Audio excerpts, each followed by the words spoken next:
Baik, halo, Assalamualaikum warahmatullahi wabarakatuh. Dalam video kali ini kita akan bercakap pasal filem terbaru lakonan dan arahan Syahmi Shazli. Actually dia berpengarah bersama dengan pengarah utama dan juga pengarah bersama dia, Seni Bayan. Okey, filem ni kini tayangkan dekat Astro First. Merupakan filem kedua lah. Okey. Dan tak apa banyak lagi, kita intro dulu.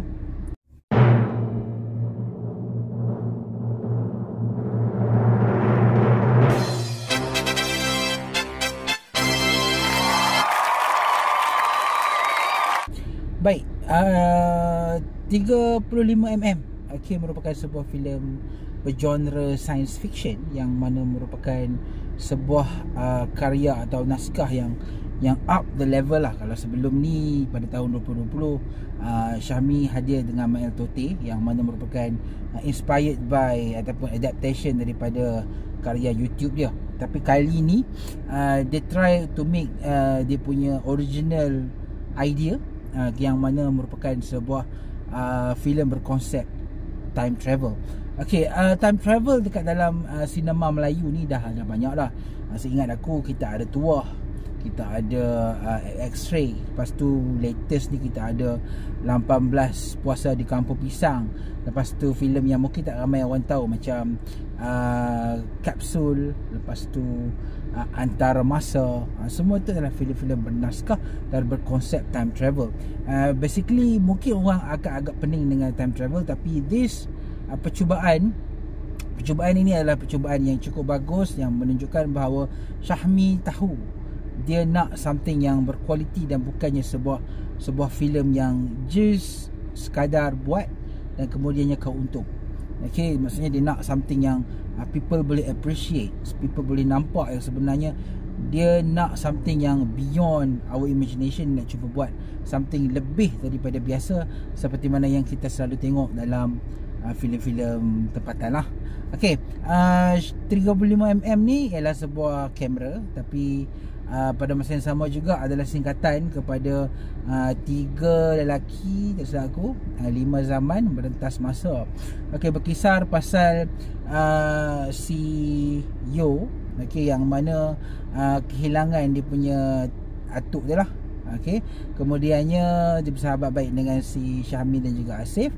Syahmi Asif ni abang dan adik. Dan satu hari disebabkan oleh Yo ni dah tak ada orang yang nak jaga dia kan, so Syahmi ajaklah Yo dengan Asif ni nak ke Penang untuk pertandingan kamera lah, pertandingan fotografi. Okay, so dekat sana diorang berjalan-jalan, dia jumpa kedai antik dan diorang terjumpa satu kamera unik yang menyebabkan akhirnya si Syahmi ni beli kamera tersebut. Dan pada satu masa si Yo ni ambil gambar, tak sengaja diorang dibawa pergi ke satu zaman yang mana agak lampau lah, zaman 1901-04 macam tu dah silap.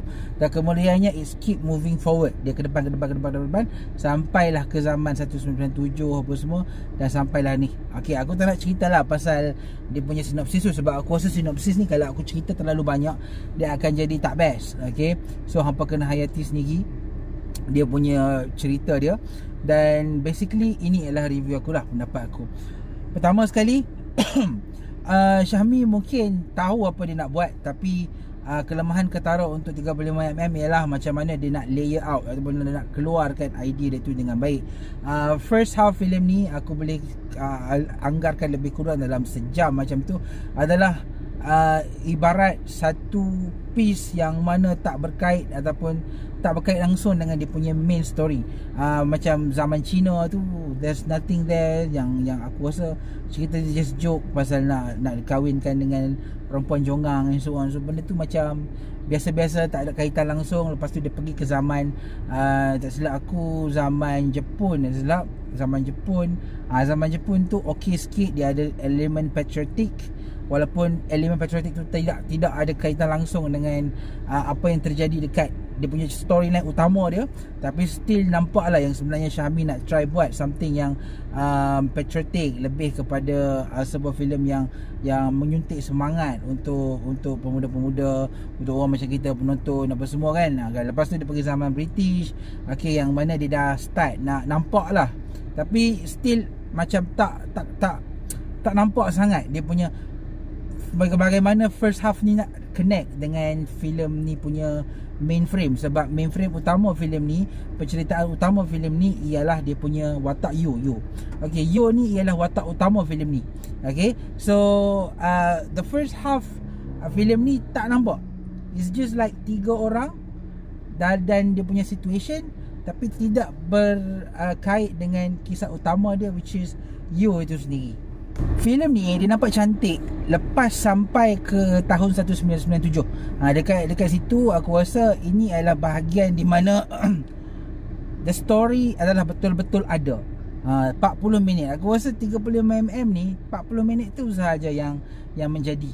Yang selebihnya lebih kepada kalau siapa yang minat Yo, minat Asif, minat Syahmi dan faham lah nak tengok keletah dia orang, benda-benda yang kita selalu tengok tu kan, go on lah. Aku rasa itu untuk tu. Macam Syahmi macam allocate that particular 1 hour tu just untuk hiburkan penonton, hiburkan orang yang meminati dia. Tapi bagi aku yang memang menonton filem ni untuk merasai nikmat sebuah filem, the best moment lah untuk movie 35mm ni ialah di bahagian 40 minit terakhir. Dekat 40 minit terakhir ni, di era 1997, dipaparkan tentang macam mana Asif ni macam mana Yo ni dia nak jumpa mak dia lah, apa semua, which is connect balik kepada awal filem yang mana barulah nampak dia punya cerita tu. Okay, dan dekat situ the story keeps on getting better and better.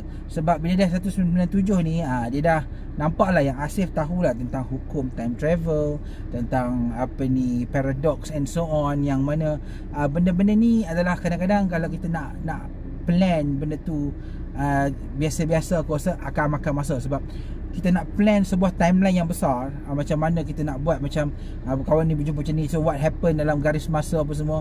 So benda-benda tu mungkin sukar, dan benda ni boleh dicapai oleh Syamil Shazali walaupun kekemasan itu hanya pada 40 minit terakhir. Okay, aku rasa aku tak boleh nak compare lah filem ni dengan filem-filem time travel lain, sebab aku rasa Syamil Shazali punya movie adalah satu kelompok yang berbeza. Sebab filem dia pun tidak menggunakan pelakon-pelakon grade A yang besar. So dia sendiri tidak menggunakan style pembikinan filem yang biasa, yang mainstream yang kita selalu tengok kan. Dan benda ni kita nak kata ianya ialah keburukan ataupun kebaikan ke apa, kita tak dapat nak pastikan, sebab dia macam berada di satu genre dia yang tersendiri. So aku sebagai penonton filem ni, aku compare dengan Mail Tote, aku rasa secara ringkasnya 35mm adalah better, lebih baik dan ada banyak improvement. Okay, improvement yang terbaik yang aku rasakan ialah lakonan lah. Lakonan Syamil Shazali is getting better. Aku rasa kalau katakan dia dibentuk oleh pengarah yang bukan dia, maksudnya someone else, maybe Aziz Sam Osman ke atau siapa-siapa lah, jika dia berlakon di bawah pengarah lain, aku rasa dia akan jadi lebih bagus. Tapi sekarang ni sebab dia yang mengawal diri dia, so aku rasa dia just macam try to improve, tapi dia tak nampak sangat lah improvement. Tapi improvement itu ada. Jadi aku rasa filem ni adalah filem yang boleh layan. Aku rasa kalau siapa yang memang minat Syamil Shazali, aku rasa yang memang nak tengok something yang different daripada pengarah duduk kutuk Mail Tote and so on kan, so hampa boleh try filem ni. Dan walaupun aku rasa macam aku cakap tadi, first half filem ni agak kurang, tapi waiting for the last 40 minutes tu adalah sesuatu yang cukup berbaloi lah. Dan aku rasa sangat-sangat harus dipuji percubaan kali kedua Syamil Shazali ni. Dan aku rasa Seni Bayan sendiri sebagai co-director untuk filem ni berjaya untuk cantikkan lagi lah kan, bahagian-bahagian yang mungkin Syahmi tak pro, Syamil Shazali tak apa nak mantap, nak pandai pengarahan dia dekat situ, berjaya dikomplitkan. So on the whole filem ni dah memang jadi sebuah filem yang boleh dikatakan better dari Mail Tote. Tapi kalau nak compare filem ni dengan filem-filem di luar sana, aku rasa dia masih di tahap yang ni lah, bawah sikit, tapi still boleh enjoy. Okay, dan aku personally aku bagi filem ni 3.5 bintang. Okay, dan aku rasa tahniah kepada filem kepada Syamil Shazali punya 35mm ni. Ianya sebuah filem yang berjaya memberikan kita satu feeling lah tentang macam mana kita dapat balik ke zaman dulu dan get back our memory yang mungkin kita kita tak boleh nak buat, of course in real world kita tak boleh nak patah balik ke zaman dulu kan. Tapi what if kalau kita boleh buat macam tu, dan adakah benda tu akan menjentik emosi kita apa semua. Dan lakonan You aku rasa is better filem ni. Dan tindakan si Syahmi memberikan You naratif sebagai main player lah kepada 35mm ni adalah sesuatu yang cukup berani. Dan aku rasa You sendiri berjaya untuk sampaikan lakonan dia yang aku boleh sifatkan getting better. Asif, aku minta maaf. Aku rasa she dah. Aku rasa dia biasa-biasa sahaja, still tak mampu untuk tawarkan something yang different daripada dulu. Tapi aku rasa gandingan 3 orang ni adalah satu yang sangat-sangat bagus. Dan dia orang shoot stick bertiga, this trio. Cuma filem ni bila dah sampai dekat ujung tu, aku tak tahulah macam mana filem ni nak get back 3 orang tu semula. Tapi aku rasa the idea of this movie adalah filem ni sebagai satu filem yang tunggal. Dan idea untuk pemahaman time travel tu dah berjaya di, at least lah, bagi orang yang anti Syahmi dan tak pernah merasai filem-filem time travel ni, diorang dah dapat, oh macam ni punya filem time travel. Oh nak kena mikir dah, pening kepala lah. But yes, memang time travel requires some untuk fikir kan. Kita duk fikir pasal we need some filem yang ringan-ringan, yang light. Tapi Syahmi kali ni bagi a little bit of ringan-ringan dekat 1 jam pertama, dan 40 minutes tu yang heavy, yang hampa kena fikir sendiri sampaikan we need to discuss. So filem ni berjaya buatkan kita discuss lah pasal time travel, lepas ni apa jadi, kenapa jadi macam tu, dan aku rasa it's good lah. Okay, dan tonton filem ni dekat Astro-First. Okay, janganlah support bahagian kita rompak tu, aku rasa benda tu tak bagus. Okay, so aku rasa itu sahajalah pendapat aku berkenaan dengan filem 35mm. Okay, harapnya selepas ni ada lagi filem-filem baru, dan kita jumpa lagi di video akan datang. Terima kasih. Assalamualaikum.